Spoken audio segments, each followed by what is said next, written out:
Ang siste habang tumotodo sa pagkayod sa trabaho, itong kapatid natin na si Jai para sa kanyang pamilya, ang mister niya pala na si Kaloy ay may ibang inaatupag, may ibang pinagkakaabalahan. Yun nga lang, hindi po katulad ng pagkayod na ginagawa nitong si Jai. Yan po ay matapos na madiskubre niyang nangungupit. Itong si Kaloy, sarili niyang mister sa kinikita nila kahit na magkandakuba na nga siya sa kakahanap buhay. Binilhan na ng motor.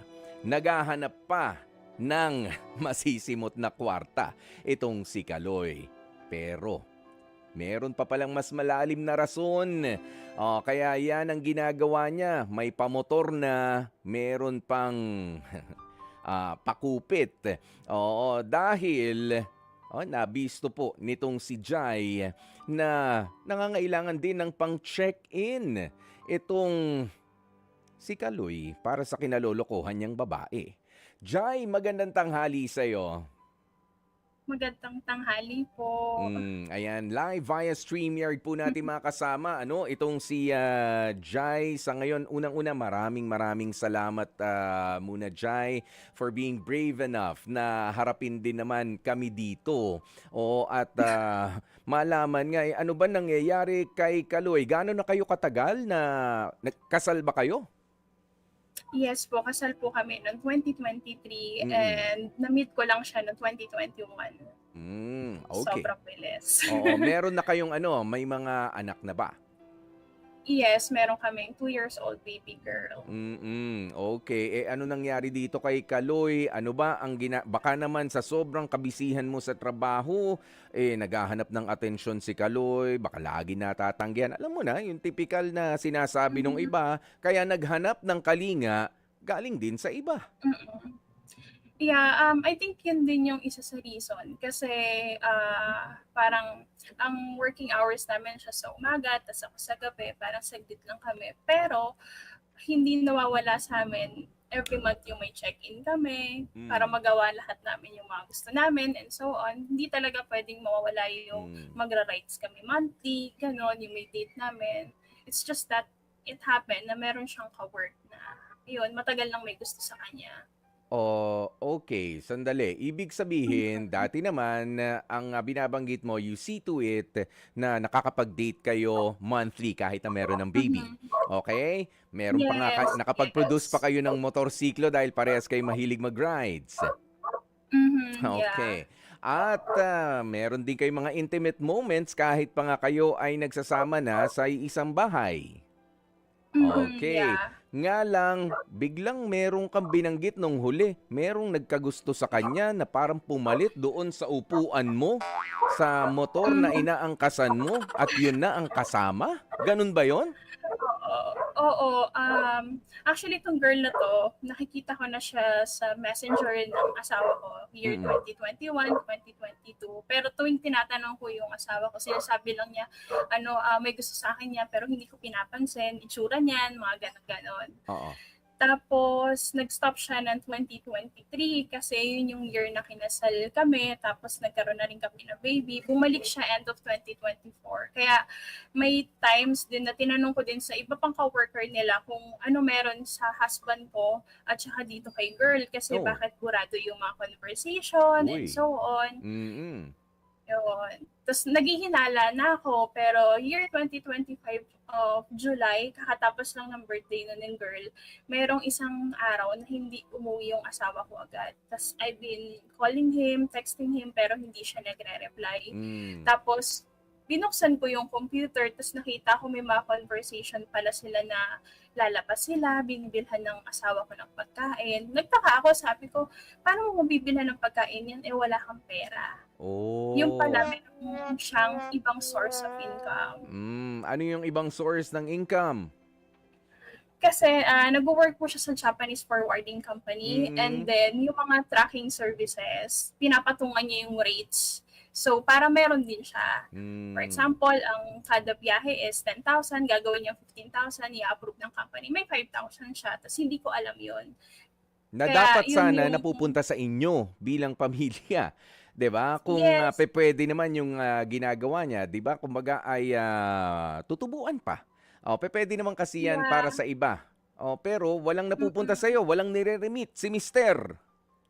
Wala. Actually, ang sahod niya monthly is 20,000. Hmm, Imagine 20,000 yung sahod niya, 9,000 yung house namin, 6 to 7,000 yung kuryente. Tapos meron pa kaming diaper, gatas, ng mm. baby namin, grocery, food, yung gas ng Kuryente. sasakyan, gas ng ano, so ang dami. So ako lahat yun. Even luho niya, as in Ha? napabayaan ko yung sarili ko. Sandali lang. O doon sa kinikita niya na alam mo wala siyang contribution man lang? Kumbaga, 'di ba minsan ang hatian dahil nga sa maintindihan natin medyo mas maliit yung kita mo. O sige, ikaw na lang sa tubig, ikaw na lang sa yung tubig natin na panligo at yung tubig natin na inumin at yung pamalengke Mhm. natin for the next 2 weeks, 'di ba? Ikaw na muna ang bahala diyan. Mhm. Yung kuryente akin na Mhm. 'yan, yung rent sige akin na muna 'yan. Pero wala, Wala. wala talaga siya, Wala zero. talaga. Basta Sa'yo? nagbibigay lang siya sa'kin ng 20,000 per month. Yeah. As in, Okey. O kaya bahala in ka na case dun. man magkulang, isip ako ng isip, gano'n, kung saan ko kukunin. Kaya nga, 2 months pa lang yung baby ko no'n, bumalik na ako sa work kasi hindi ako puwedeng umasa sa kanya Mm, kasi gano'n yeah. yung mindset niya, Oo, kung ano yung Jai kayang ibigay oo, lang. Jai, ang sabi mo 20K ibinibigay niya sa'yo yun. So, nagbibigay naman pala? Mhm. Oo. Nagbibigay naman po, Oo, oo. and it's up to It's you just para that i-budget 'yan and, well, medyo mhm, para sa akin, medyo maganda-ganda na rin pala yung ibinibigay niya naman. Nga mhm, lang, oo, yeah. nagkaroon na lamang ng kulay ito na lalo na nung nadiskubre mo na, dapat pala ay nakaka-receive ka pa ng more than 20K. Mhm. Yeah. Yeah, oo. Wala Oo, namang problema sa'kin kung yun lang, sige ako na lang bahala, o-go. hmm, Kaso yung madi-discover ko pa na meron siyang ibang babaeng nililibre samantalang 2025 ng Mother's Day, ay magma-Mother's hmm. Day na ulit ngayon, para kong binilhan yung sarili ko ng bulaklak. Kasi, bumili siya ng bulaklak ta's tinanong ko sa kanya, "Saan nanggaling yung pera mo?" So sabi niya inutang niya daw. Sabi, okey. Ang ginawa ko binayaran ko, yun pala sariling pera niya yun. Okey. Ikaw ang Parang bumili ng sariling bulaklak. Okay, yeah, kumbaga noon, sige ang sweet mo naman at least, 'di ba na na may may effort. effort pero ako ang nagbayad. Akala mo sa mga sitcom lang, 'di ba na napapanood yung mga ganyang mga hirit, 'di ba pinakilig pero ikaw rin pala Mm. nagbayad. Oo, Oo, nayaya pero ikaw pala ang manlilibre. 'Di ba may mga ganoong oo. klase. Parang comedy, 'di bale masaya, in love ka, pero lahat ito Mhm. ay naging parang insulto na nung nadiskubre mo nga. At napatunayan mo ba na meron talaga siyang relasyon doon sa isang kasamahan niya sa trabaho? Yes. Oo, actually inaaway ko na yung girl nung ramdam ko ng yung nakipaghiwalay na sa'kin yung husband ko, inaaway ko na siya. Tapos ang ginawa ng husband ko, pinag-sorry ako dun sa girl. Kasi Hmm, daw baka mawalan siya ng work, manager daw kasi yung girl and so on. So nag-sorry naman ako, and then after a month may nakakita sa kanila sa palengke, hmm. magka-holding hands. Baka naman Tapos naalalayan lang may madulas sa palengke. Ikaw naman, hindi ba? ayun. Sana nga gano'n nangyari. Tapos ayun, ano yung tao yun hindi ko close, as in Hmm, random lang na nag-message sa'kin sa Facebook na, "Be, asawa mo ba 'to?" Ganyan-ganyan, ta's sinend. hmm. Tapos nakiusap pa sa'kin yung husband ko na tigilan ko na si Yung girl kasi oo. daw nagsa-suffer na daw siya mentally. Parang talaga ba yung mental health pa ba ng babae iisipin mo, yung Mm, ginawa mo sa'min ng anak mo hindi mo iisipin, parang yeah. gano'n. At dun ko nga rin kukumustahin, ano na yung sinasabi mo na meron kayong monthly na pagde-date pa rin ni mister, pagkatapos mo na Mhm. madiskubre na meron palang ganyan, naputol na rin ba yun? Talaga bang medyo naging madalas na rin ang inyong bangayan nitong si Kaloy? Mhm. Yeah, November nung nahuli ko siya and so on, and then December nasa bahay pa rin siya, pero hindi ko na kasi kayang ma-take na Mm, alam kong galing siya sa ibang babae ta's uuwi siya sa baby namin, hahalik siya, mm, yayakap siya, ta's nung time na yun inaaya niya pa rin ako. hmm. Pumapayag pa ako nung time na yun kasi baka may kulang pa. So, kung ano-anong ginawa ko, binigay ko na talaga lahat as in parang Di ko alam kung pwede sabihin. Ibang website na yung atake, pero ganun Mm. pa rin. What you're trying to say, kumbaga, parang po may performance level ka talaga. Competition Kasi level. Baka yung sa, I mean, yung mga pangyayari sa mga intimate moments niyo, baka dun siya nakukulangan. Ganun ba? mm, yeah, Ginawa yun mo yung na. iniisip ko ng time na yun. Kasi Mm. lagi niya sinasabi, hindi ko pa confirm kung sino yung girl na yun, pero alam ko meron. Aha. Lagi niya sinasabi ako yung may problema, ganito, ganyan. Mm-mm. Pero ang So, ending, Jai, ay ano? mhm. Pagkatapos mong gawin ang lahat, subukan pang lunukin kahit na nararamdaman mo na meron talagang iba na itong si Kaloy.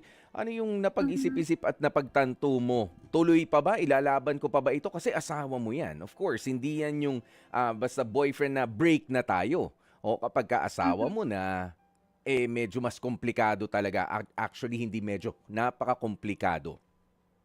Mm. Nung time na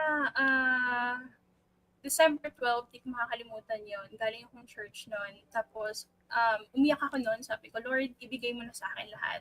Ipakita mo na sa akin kung ano yung dapat kong malaman, kung ano na nangyayari. Kasi sobrang bigat na as a wife, as a mother as well. And then, nung time na yon, yun din yung araw na umamin yung husband ko. Sabi ko sa kanya, may nakikipag-intimate ka sa iba, nakikipag-intimate ka sa akin. So, paano nangyayari, ganyan-ganyan. Alang sagot niya sa akin, that's why I'm using protection. And hindi ako nakarinig na nag-sorry siya sa akin. Mm. Until now, wala akong narinig. Kasi yung ibang mga cheaters, di ba, pag nahuhuli, sorry, may mga umiiyak. Siya Mm. hindi, galit pa siya. Sobrang napaka-narcissist na tao niya. Mm. And ang hirap makipagrelasyon sa mga ganun tao. And wala rin siyang emotional intelligence. As in, nagmamakaawa na ako, umiiyak na ako sa kanya. Wala lang talaga sa kanya. So, ibig sabihin, parang binabanggit niya pa sa'yo na you have to be thankful dahil gumagamit siya ng proteksyon sa paggalaw Yes. sa iba. 'Di ba? Kaya Sinubukan parang, mo bang ibalik sa kanya yung ganoong senaryo na hindi mo naman kailangan gawin? Pero, I mean, ipinasok mo lang, itinanim mo lang sa utak niya, papaano kapag gusto ko rin sa iba, pero pag gagamitin ko ng proteksyon, o ako gagamit din ng proteksyon, ano ang mararamdaman mo? Binalik mo ba sa kanya yung ganon? oo. Actually, nag-try akong pagselosin siya sa someone. Mm. Pero, yung someone na yun, alam niya namang wala. Sabi ko, mag-ride kami na to, ganyan-ganyan. Pero okay lang. Yung pala yung araw na inaaya ko siya mag-ride, tas ayaw niya, tas inaya ko tong sampuhan na to. Oh, Magsa-celebrate sila ng first month ng girl niya oo. sa place kung saan namin ginawa yung baby namin. Dun mismo? Paano mo nalaman dun mismo? Sa Tagaytay. Oh. Sa Messenger, hindi niya alam na open ko yung Messenger Mm. sa phone ko. Mm. Kasi in-uninstall ko yung Facebook. Tapos pag install ko, biglang lumabas yung account niya. So, Okay. nagkaroon ako ng chance para i-open Oo. at mabasa lahat. Oo, ibig sabihin kaya pinayagan ka, o sige, di mag-rides ka rin dyan, may lakad din ako eh. Ganun Mhm. lang yon. Kumbaga ay hindi ka na nabibigyan ng pagpapahalaga bilang asawa? Wala na talaga. As in, isang snap. Actually, hindi ko nga po siya nakitaan ng gano'n. After ng Walang, November 25, oo, snap walang ko remorse. agad. Wala. As in, di ba po sa iba po, magkakaroon muna ng magkakalabuan, Mm, tapos hindi na mag-uusap and so on. Kami hindi po. Kasi mm, the day before siya makipaghiwalay, nakikipag-intimate po siya. Kasi kakalipat lang po namin ng house nung time na yun eh, sa mas malaki na bahay kasi naka-studio type lang kami mhm, noon. Eh, mm. since nagkaroon ako ng opportunities, mas malaking income, sabi ko, lumalaki na rin yung pamilya namin. So, lipat tayo ng mas malaking bahay. Tapos Mhm. hindi ko alam. Nga lang, sa paglipat pala sa mas malaking bahay ay merong mas malaking problema na hindi na hindi nanggagaling doon sa nilipatang bahay. No, kundi doon sa kasama mo nalilipat sana sa bahay na parang ayaw ka ng samahan sa paglipat mo. Dahil palipat na rin Yeah. pala ang puso niya naman. Yeah. Mm. Reality. Jai, kumusta ngayon ang sitwasyon ninyong dalawa nitong si Kaloy? ikaw ba ay sinusubukan mo pa na o binibigyan mo pa siya ng pagkakataon na mabuo ulit yung pamilya ninyo o siya ba sumusubok pa? Meron pa bang umaasa or ang pinag-uusapan na lang dito, kailan tayo maghihiwalay talaga? Mhm. Actually nag-file po siya ng annulment nung March, pero parang ang ipapalabas niya kasi is psychological incapacity siya nung time na kinasal kami. Parang pinikot ko siya, yun yung papalabasin niya. Pero hindi ako nakipag-cooperate kasi Mhm. nag-file din po ako ng case against him, VAUSI, psychological Yeah. abuse. Mm. Ayun. So, and kung babalikan ko siya, parang hindi ko na din ma-imagine kasi feeling ko hindi na ako magiging masaya. It's going to be a toxic Mm. relationship and Mm. hindi rin siya magiging healthy for my little girl na ganun yung makikita niya kasi ayokong mangyari sa little girl ko Mhm. yung nangyari sa akin na magiging tolerable lahat ng pain, lahat ng Mm. cheating and so on. Yeah. So ultimately, talagang inaayos nyo na lamang yung hiwalayan ninyong dalawa. Mhm. Parang Okay. ganun na lang. Oo, ayan, kaya pala sabi mo kanina ano, parang ang bilis lang 'di ba, 2021 kayo nagkakilala, 2023 Mhm. ikinasal, o tapos ano na ngayon, kasasampa lang naman ng taon na 2026, eh, Mhm. actually 2025 'di ba, ay nag-umpisa na yang, gusot na 'yan. Tama ba 'yon, Chay? Mhm. Yes, totoo po. Oo. So, kaya sobrang bilis talaga. Okay. Alam mo kung, ganyan naman pala na meron na rin kayong, kinakausap na well, for yung mga legal na mga pamamaraan ano, mas maayos pa nga 'yan. Alam niyo, ako naniniwala na hindi naman lahat ng hindi pagkakasunduan sa relationship ay dapat na mauwi sa hiwalayan, 'di ba? Oo, pero ito hong, ganitong mga kaso nitong si, Jai, si Kaloy, kung saan si Jai sinubukan pa ang lahat at si Kaloy naman ay para bang, siya na yung hinahabol-habol pa nitong kanyang asawang babae, 'di ba? Dahil nga ho nabaliw na according to the wife itong si, Jai na kausap natin ngayon, talagang wala na siya. O ayaw niya na meron siyang, pakialam pa dito sa pamilya niya. Kumusta ang relationship naman na bilang mag-ama ng, baby mo, kay, Kaloy? May concern ba siya na gusto niya ba makita, makasama yung bata? Nung March actually, that's the reason kung ba't nag-trending ako kasi Hmm. stroke yung mother ko nung March and I have no choice kasi nag-on-site pa ako nung March eh. So sabi ko sa kanya, yung baby ko sa kanya sa gabi, sa akin sa umaga kasi nga mag-work ako sa gabi. Mhm. And then parang Monday to Thursday, okay naman sa kanya. Pagdating ng Friday, ayaw niya na kunin. Pero sabi ko wala talaga magbabantay and so on. Mhm. So ayun, kinuha niya. And then Monday, sinabihan niya ako na ikaw na magsundo sa bahay. Wala naman po problema kasi ang bahay po nila is 5 minutes away. Pero loob-looban pa po kasi sa amin. Magkaiba kaming street. Mhm. Actually, kapitbahay ko po kasi siya eh. Yeah. And then, um, biglang ayaw niya ng kunin. Ang gusto niya ako pa yung pumunta sa kanila. Sabi ko, para ihatid yung bata. Sabi ko, hindi mo ba naisip na sobrang dilim ng daan dito sa amin? Tapos magta-tricycle pa kami ng anak mo, Mhm. mag-aantay pa kami papunta sa inyo. Tapos ayun, blinak niya ako sa Viber, ayaw Gano'n? niya ako kausapin. Yes, tapos tinatawagan ko yung kapatid niya na kausap ko lang minutes ago, tapos hindi na rin ako sinasagot kasi sinabihan niya na wag ako sagutin kasi Hmm. gusto niya ako yung maghatid sa bata. Para bang ah, kami yung nanglilimos sa kanya ng atensyon, ng tulong, parang ganon. Which is Oo. hindi naman dapat kasi dapat may mga tatay na pag sinabihan mo na, uy, kunin mo yung anak, wala pang 5 minutes pupunta agad. Mm. Pero siya, hindi talaga wala. Wala na. And then, Mm. after that, wala na talaga. Siya lang yung ama na nakilala kong gano'n, na parang walang remorse sa anak. Kaya Mm. sabi ko, okay, di bali na, huwag mo na lang anahin yung anak ko. Mm. Okay, so ngayon pala matagal-tagal na rin na hindi nakikita yung mag-ama or hindi kinikita nung ama yung kanyang anak na nandyan naman. Willing ka namang ipakita, pasamahin sa kanya, 'di ba? Ay yung iba talagang Yeah. gutom na gutom kahit pa nga kumbaga hindi nag-work ang relationship bilang husband and wife. At least yung anak gusto kong makita, gusto kong makasama. I have friends 'di ba? Like that Yeah. na uhaw na uhaw sila, excited at gustong-gusto makasama, pinaghahandaan yung bawat araw, yung bawat oras, 'di ba, na wag niyo muna akong istorbohin. Dito muna ako sa anak ko, minsan lang kami magkakasama. Ganoon. Pero ito wala Mm. pa sa Totoo. ngayon. Wala talaga. Oo. Sinabihan ko nga po siya na puwede niyang bisitahin yung baby namin sa house. Kung ayaw niya ako makita, puwede silang magkulong sa Mm, playroom ng bata kasi 2 kwarto sa bahay, yung mm, isa gagawin kong playroom, gano'n. mm. Do'n na lang kayo. Yeah. Eh, kaso nga dahil nagseselos yung kabit sa'kin, kaya ayaw tumungtong ng husband ko dun sa Mm. sarili naming bahay kasi sinend ko yung conversation namin ng husband ko na inaaya niya ako mag-intimate.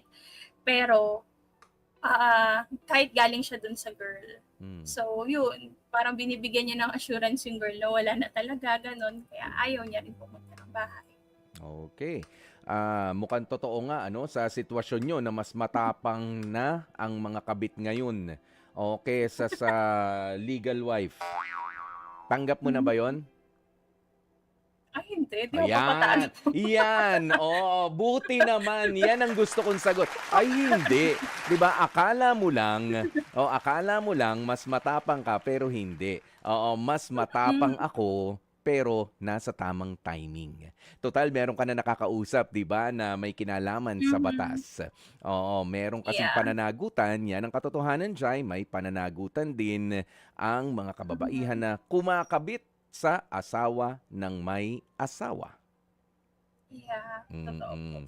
Oh, 'yun yung mas mabagsik kaysa yung pagtataray, kaysa yung pagtatampo lang, kaysa yung papapansin diyan, 'di ba? Hindi 'yun ang Mhm. tunay na tapang. Ang tunay na tapang yung pinag-isipan, 'di ba? At nasa Yeah. side ni Jai 'yan sa ngayon. Okay, Jai, ito na lang ano, para sa mga babae na katulad mo, hindi na natin pupuwedeng balikan pa, 'di ba, na hindi mo naman puwedeng Mhm. sisihin na, "Ang bilis kasi nung mga pagkakataon nagpakasal agad kami." Hindi pupuwede kasi nung mga panahon na yon igalang natin na ang inyong mga emosyon ay talagang, kumbaga ay, magkasabay na nagmamahalan, lunod na lunod ano, doon sa pag-ibig na meron kayo. Pero ano ang Mhm. maipapaalala mo para sa mga kababaihan na nakararanas ng ganitong klase ng mental abuse mula sa kanilang mga asawa. Hindi lang basta boyfriend Mhm. sa kanilang mga asawa. Mhm. Pinabayaan ka na bilang asawang babae, pinabayaan pa pati yung anak ninyo. Kailangan pa bang ipaglaban ng mga taong ito or kailangang ayusin na lang yung hiwalayan at magpatuloy na sa buhay?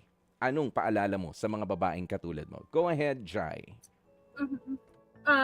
As a legal wife, ipaglalaban ko yung karapatan ko, yung karapatan ng baby ko, but also moving forward, pagsasabayin ko siya. Kasi once na puro galit na lang yung naramdaman mo sa nangyayari sa'yo, walang mangyayari sa iyo, pupulutin lang kayo ng baby niyo sa kampuhan. There are times na iiyak kayo, there are times na sometimes you felt okay, tapos may time makakapagpa-trigger sa inyo ng emotional nyo na talagang magbe-breakdown kayo. Okay lang yan, iyak lang kayo, then move forward. Always look to your child na itong bata na to may mas malaking future. Ikaw, itong bata na to, ito yung mas magiging better version of yourself. Kung ikaw nakaranas ka ng hindi magandang relationship, hindi magandang nangyari sa buhay, etong bata na to, parang chance natin to para i-guide sila and i-mold sila para mas maging better yung future nila. Yun. And also, sa mga nag-start pa lang ng relationship, always remember, small red flag uh, is always a red flag. Kahit napakamaliit na bagay pa yan, pansinin niyo na agad, hindi natin pwedeng baliwalain yung mga ganyang bagay. Mhm. At sa likod ng lahat ng mga pangyayari sa buhay mong ito na hindi mo naman in-expect, Jai, ano? Ikaw naman, ang tanging Mhm. kasalanan mo ay nagmahal, nagtiwala ng mabilis sa isang tao at bumuo ng pamilya na medyo napabilis nga rin, ano, yung pace. Pero sa likod ng lahat ng Mhm. ito, meron ka bang gustong pasalamatan ng mga importanteng tao na hindi ka iniwanan mula noon hanggang ngayon? Yeah, may una sa mga churchmate ko, who is always there for me. Even from the start na nakita nila kung paano ako mag-panic attack. And also sa mga followers, mga new friends na na-build ko sa social media. Sila yung pinaghuhugutan ko ng lakas bukod sa baby ko kasi sila yung mga taong naniniwala na kaya ko lahat. Iyak ako, sorry po. Kaya ko na malalagpasan ko lahat ng nangyari. Although mabigat, as a mother, as a wife, pero alam kong kaya ko. Ayun, kaya sobrang salamat po, BNCGC family, and to all my followers na sumusuporta and nag-message sa akin through private message. Nababasa ko po lahat ng mga messages, yung mga comments nyo sa social media. Yun lang po, Kuya Boy. Salamat po. Maraming salamat din sa iyo, Jai, ano? And of course, pasalamatan din natin. Alam ko nalilibang ka rin doon sa aso mo ba 'yon? Yung kumakahol-kahol sa background. Opo. Aso mo? 'Di ba nakakalibang din 'yan? Bukod sa kanyang pagkahol at pagbabantay sa inyo, alam ko naman ay nilalaro-laro mo rin siya, 'di ba? Sa playtime ninyo. Oo, ng aso mong 'yan. O na sinasamahan ka, at least yung aso may loyalty. 'Di ba? Yan yung punto ko rito. Yes. Ang aso may loyalty, pero yung asawa na pinapasok mo pa talaga sa puso mo at mas nag-invest ka pa nga pagkatao mo, yung ininvest mo, sadly, hindi po ganun ang nangyari dito kay Jai. Kaya naman, good luck na lamang sa mga susunod mo pang hakbang, ano? At sana nga ay mabigyan ng linaw, oo, at ng tamang direksyon ang iyong buhay na gusto na uling simulan kahit pa nga merong mga kailangang medyo komplikadong ayusin mula sa iyong nakaraan. Mga kapatid, dito tayo sa totoo. Dito na tayo sa True FM. Mag-subscribe at mag-follow na sa social media accounts at True Network PH sa FB, Instagram, X na dating Twitter, YouTube, TikTok, and podcasts. Dito tayo sa totoo, tunay at tapat.